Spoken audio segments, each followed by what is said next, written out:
तारीख में आपको कितनी ऐसी कौमों का जिक्र मिला है कि जिनके वजूद और निशानात आज आपको नजर नहीं आते, लेकिन मॉडर्न हिस्ट्री में एक ऐसी कौम गुजरी है कि जिसके वजूद को आपके सामने मिटा दिया गया।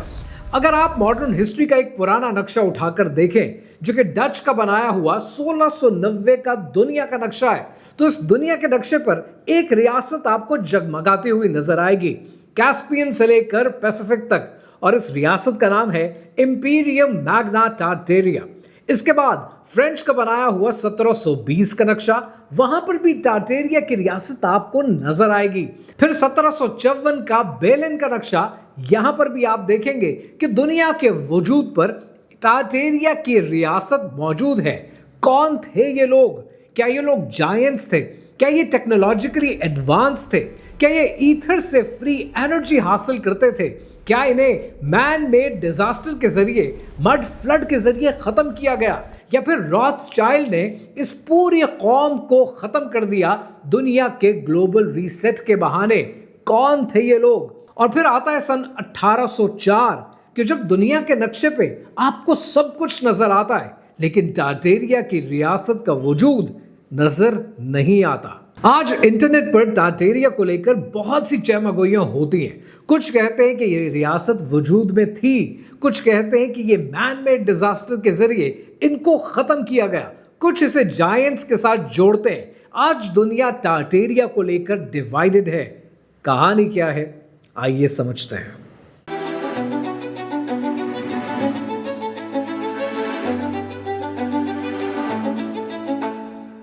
आप जहां बैठे ये वीडियो देख रहे हैं, एक मिनट के लिए इमेजिन करें कि जहां आप मौजूद हैं, आप इस वक्त यहां मौजूद नहीं हैं। आप आज से कई साल पहले सन 1893 में मौजूद हैं और आप मौजूद हैं शिकागो में।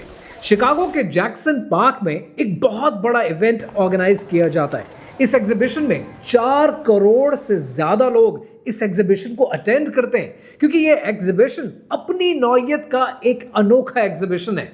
जब लोग इस एग्जीबिशन पे आते हैं तो वो देखकर हैरान रह जाते हैं कि पूरा वाइट सिटी के नाम से एक शहर मौजूद है। उस शहर में जैसे ही वो एंटर करते हैं, वो देखकर हैरान रह जाते हैं कि 1893 में 10,000 से ज्यादा इलेक्ट्रिक लाइट बल्ब्स इस शहर में जगमग कर रहे हैं।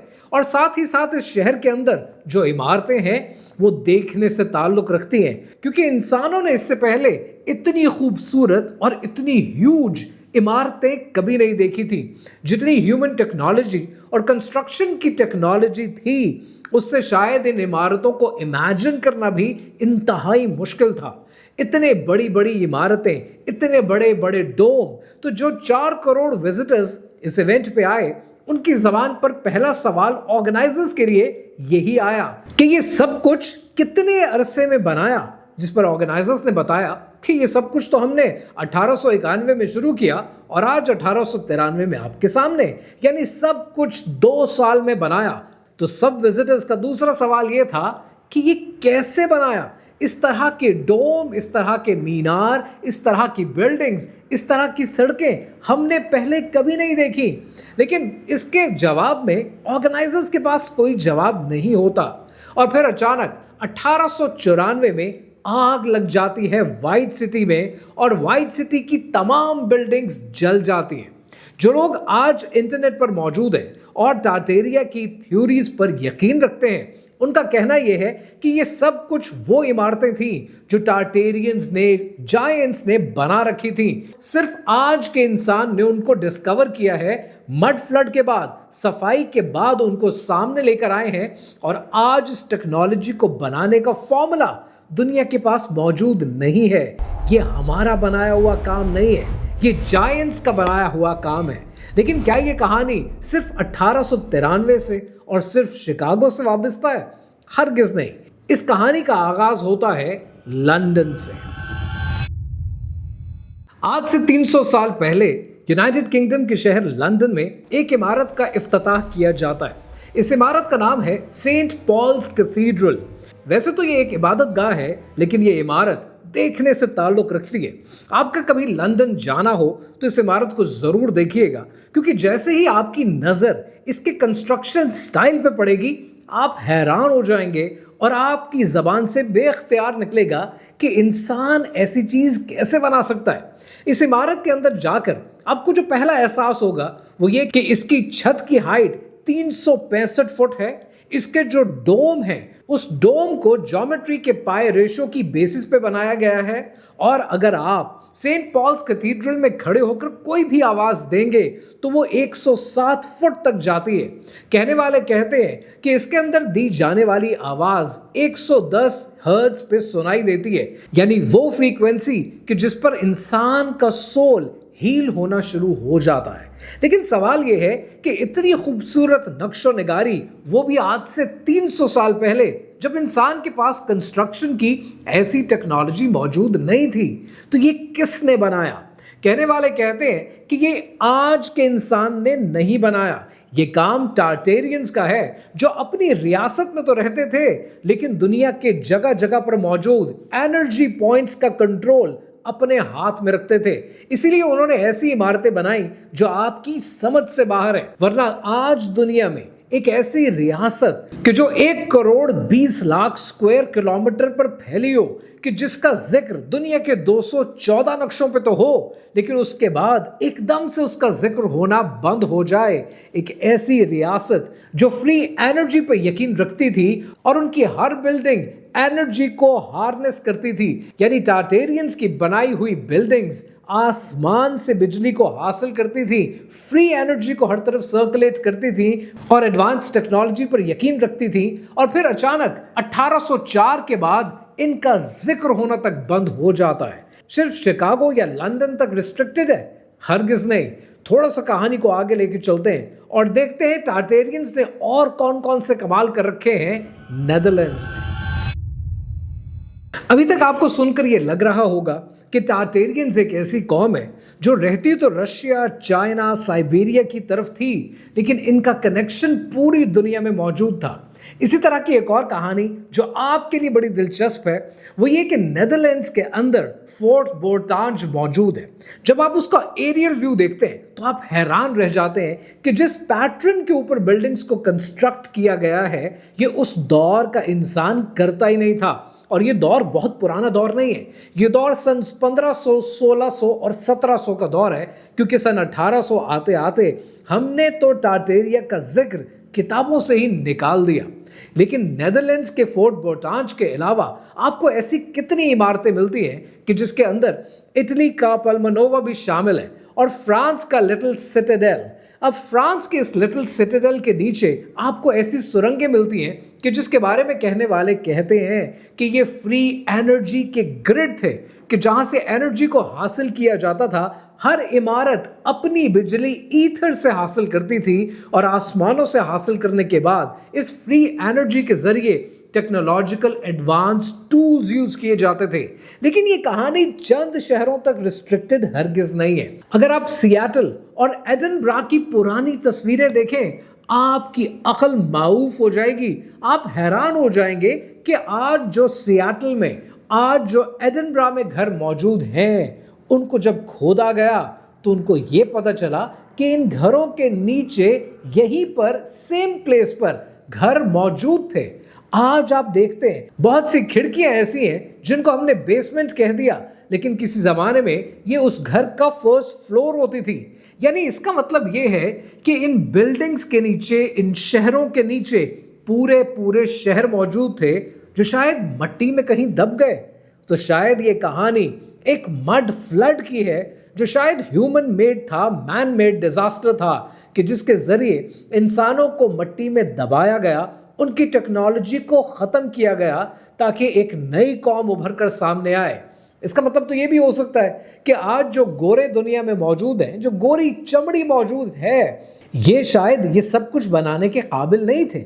शायद कहने वाले सही कहते हैं कि ये वो कैल्टिक्स थे जो पहाड़ों से निकल कर आए और सब कुछ बना बनाया इनकी आंखों के सामने था। क्योंकि अगर आज आप किसी गोरे से ये पूछें कि ये जो पार्लियामेंट बना रखी है यूके की, ये जो सेंट पॉल्स कैथीड्रल बना रखा है, ये जो इतनी खूबसूरत बिल्डिंग्स बना रखी, कैसे बनाई है, तो वो कहते हैं कि ये हमने सारा स्टोन एंड चिजल वर्क किया है।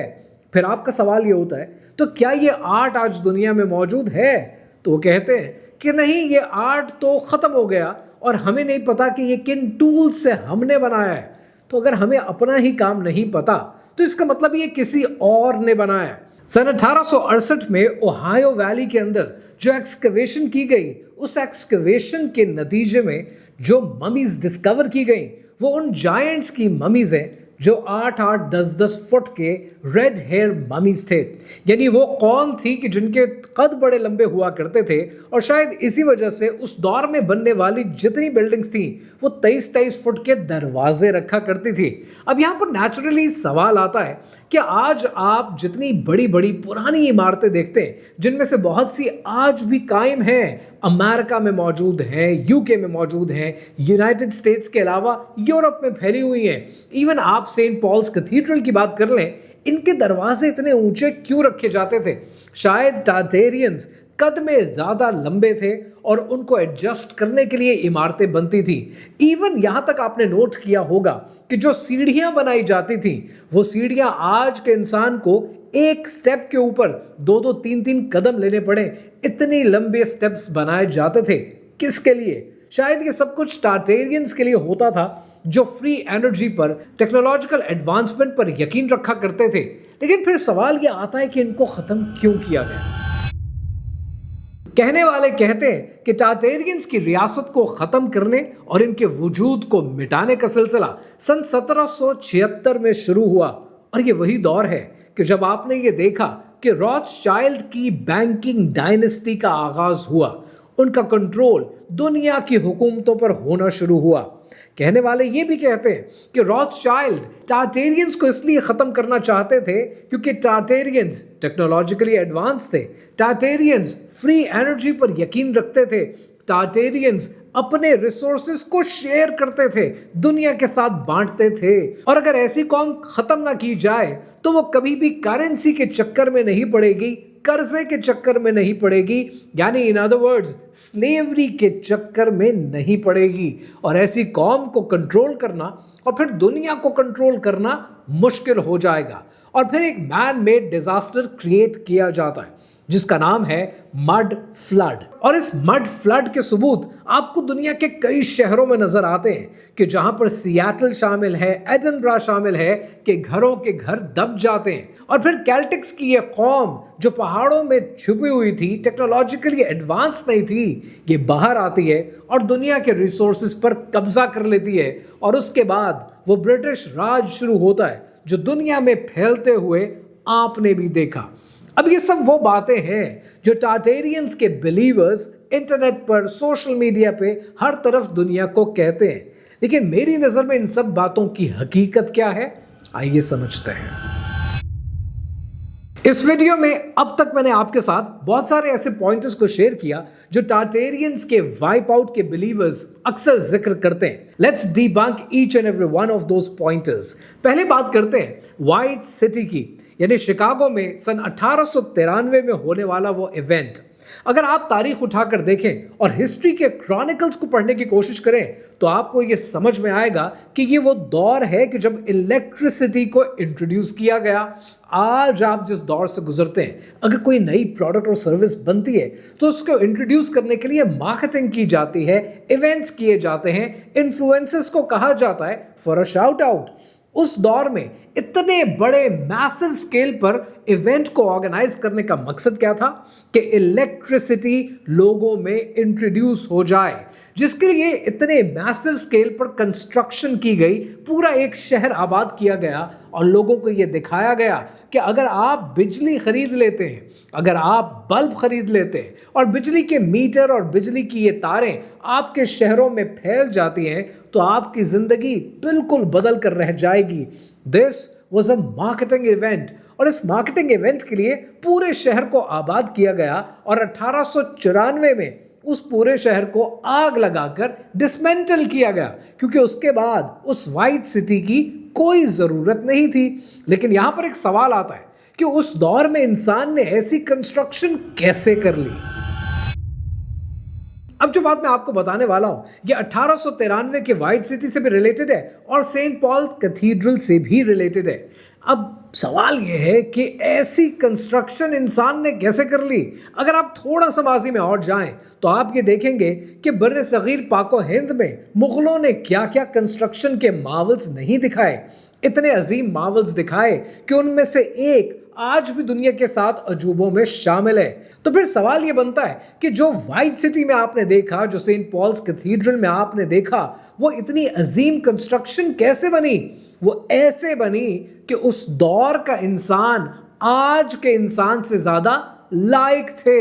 वो अपने इल्म को सही जगह इस्तेमाल करते थे। अगर आप गौर करें, और ये बड़ी टेक्निकल बात कर रहा हूं, गौर से समझिएगा, अगर आप पिछले 300 साल का कंस्ट्रक्शन का पीरियड देखें, आप लिटरली हैरान हो जाएंगे कि आज हम टेक्नोलॉजिकली ज़्यादा एडवांस्ड हैं, लेकिन आज जो बिल्डिंग्स हम बनाते हैं, जो घर हम बनाते हैं, ये इतने बोरिंग क्यों होते हैं? उसकी वजह यह है कि हम सबसे पहले कोई चीज़ बनाने से पहले ये सोचते हैं क्या ये कमर्शियली वायबल है।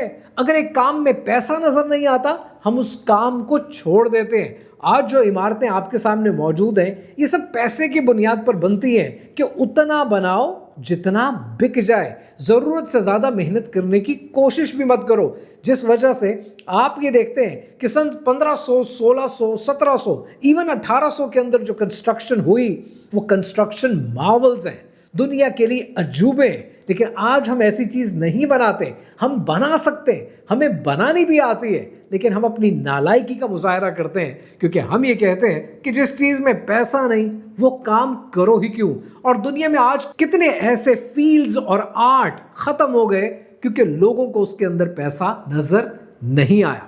सेंट पॉल्स कैथीड्रल को बनाने वाले सर क्रिस्टोफर रेन हैं। उन्होंने ये कंस्ट्रक्शन 1675 में शुरू की और 1710 में उसका इफ्तिताह किया गया, यानी 35 साल इस पर काम हुआ। रही बात कि वहां पर आवाज गूंजती कैसे है, 107 फुट तक आवाज जाती कैसे है, इसके बारे में खुद सर क्रिस्टोफर रेन ने अपना एक पेपर छापा, एकूस्टिक पेपर, जो ब्रिटिश आर्किटेक्चरल लाइब्रेरी का आज भी हिस्सा है। और ये पेपर सन 1684 में छपा। तो इसका मतलब यह हुआ कि सेंट पॉल्स कैथीड्रल भी टार्टेरियंस ने नहीं बनाया, हम लोगों ने, हम जैसों ने, हमारे ही आबाओ अजदाद ने बनाया है। तो फिर सवाल यह है कि वो मड फ्लड कहाँ गया जो पूरी दुनिया में आया था, जो सियाटल और एडिनबरा में आया, जिसके बाद शहरों को उन्हीं घरों के ऊपर बनाया गया। अब इसको समझने के लिए आपको थोड़ा सा तारीख में जाना पड़ेगा और आपको शिकागो सिटी काउंसिल के मिनट्स पढ़ने पड़ेंगे सन 1855 से लेकर 1860 के बीच में, कि शहर को रीडिज़ाइन किया जा रहा था। और तब ये फैसला किया गया कि शहर को ऊंचा बनाने के लिए हमें इसी कंस्ट्रक्शन को फॉलो करना पड़ेगा और इसी कंस्ट्रक्शन के ऊपर कंस्ट्रक्शन करनी पड़ेगी, यानी पूरे शहर को रेज करना पड़ेगा। तो जब ये मिनट्स आपके पास मौजूद हैं, तो क्यों हम इसका क्रेडिट उठाकर टार्टेरियंस को दे देते हैं? हर चीज और हर बात कॉन्स्पिरेसी नहीं हुआ करती। अब टार्टेरिया के वाइप आउट को मानने वाले अक्सर ये कहते हैं कि इसको ग्लोबल रीसेट के जरिए खत्म किया गया, जिसमें रॉथशाइल्ड का भी हाथ है और रॉकफेलर का भी हाथ है, क्योंकि रॉकफेलर एजुकेशन बोर्ड की सदारत करते थे और एजुकेशन बोर्ड की सदारत करते हुए टार्टेरिया का जिक्र किताबों से ही खत्म कर दिया गया। अब यहाँ पर समझने वाली बात क्या है? यहाँ पर समझने वाली बात यह है कि तारीख में जब टार्टेरिया का जिक्र होना बंद हुआ तो वो 1804, 1803 इस दौर में हुआ। और रॉकफेलर ने एजुकेशन बोर्ड की निगरानी करनी कब शुरू की? 1903, 1904 में। तो ये 100 साल का फर्क है। रही बात रॉथस्चाइल्ड की, तो रॉथस्चाइल्ड और रॉकफेलर से रिलेटेड और बहुत कुछ है जो बताने की ज़रूरत है। इंशाल्लाह अगली वीडियोस में उस पर बात करूंगा। But it doesn't make sense a dynasty in the making is also planning a wipe out of the nation at the same time। जिस साल आप कारोबार शुरू करते हैं, उसी साल आप इतने बड़े नहीं हो जाते कि आप दुनिया में इतनी तब्दीलियां ला सकें। So to me global reset doesn't really make sense. अब यहां पर एक सवाल और आता है कि तारीख में फिर नक्शों के ऊपर टार्टेरिया का जिक्र क्यों हुआ? क्योंकि उस जमाने में पूरे इलाके को, जिसको नहीं जानते थे, एक नाम दे दिया जाता था। और इस इलाके से आने वाले, जो आज रशिया के, चाइना के, साइबेरिया के इलाके बनते हैं, इन लोगों के लिए तातार का लफ्ज इस्तेमाल होता था और ये बिगड़ते बिगड़ते तातार से तार तार हो गया और तार तार से टाटेरिया बन गया और इस पूरे इलाके का एक नाम रख दिया गया। और फिर सन 1804 में जब रशिया उभर कर सामने आया, फिर तारीख में आपने देखा कि चाइना उभर कर सामने आया, साइबेरिया के इलाके अलग होना शुरू हुए, तो फिर इन मुल्कों का नाम आपको नजर आता है। और ये बात रशियन क्रोनोलॉजिकल हिस्ट्री में भी आपकी नजर से गुजरती है क्योंकि वो अपनी तारीख इनकी तारीख से जोड़ते हैं। और फिर आखिरी सवाल ही जहन में आता है कि फिर उन जायंट्स का क्या जिक्र है कि जिनकी ममीज डिस्कवर हुई? क्या वो टार्टेरियंस थे? क्या वो एडवांस टेक्नोलॉजी रखा करते थे?